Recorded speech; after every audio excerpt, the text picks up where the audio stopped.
धुळे शहरात जवळील दंडेवाले बाबा नगरात 75 वर्षीय वृद्ध महिलेच्या खून प्रकरणी पोलिसांना अवघ्या काही तासात यश मिळालं असून चोरीच्या उद्देशानं घरात घुसलेल्या आरोपीनं विरोध केल्यानं महिलेचा खून केलाय। घटनास्थळी मिळालेल्या घड्याळाच्या आधारे स्थानिक गुन्हा अन्वेषण शाखेनं तपास करत 24 वर्षीय सागर राजू कोळी यांना ताब्यात घेतलंय। या जलद कारवाईचं सर्वत्र कौतुक होतंय। दिनांक 14 डिसेंबर रोजीच्या रात्री 9 वाजेपासून ते 15 तारखेच्या सकाळी 8 वाजेच्या दरम्यान दंडेवाला बाबानगर वाल्मिकी वसाहत या ठिकाणी राहणाऱ्या 75 वर्षीय आजी लीलाबाई हिरामन सूर्यवंशी या मृत अवस्थेत त्यांच्या राहत्या घरात मिळून आलेल्या होत्या।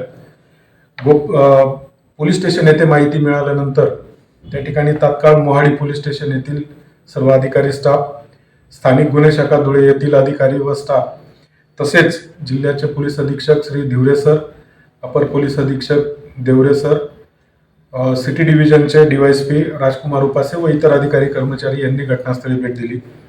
त्या ठिकाणी फिंगरप्रिंट व फॉरेन्सिक ब्युरो हे व्हॅन सुद्धा त्या ठिकाणी पाचारण करण्यात आलेले होते।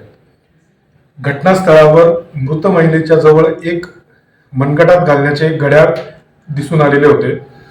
सदर घड्याळाचा क्ल्यू पकडून स्थानिक गुन्हे शाखेतील सर्व अधिकारी व सर्व अंमलदार हे मोहाडी परिसरामध्ये आपापल्या गोपनीय बातमीदारामार्फत आरोपी निष्पन्न करण्याचा प्रयत्न करीत असताना एका गोपनीय बातमीदाराचा फोन आला व त्याने संशयित इसम सागर राजू कोळी वय 25 वाल्मिकी नगर दंडेवाला बाबानगर या ठिकाणी राहणारा हा इसम आहे याबाबत संशय व्यक्त केला।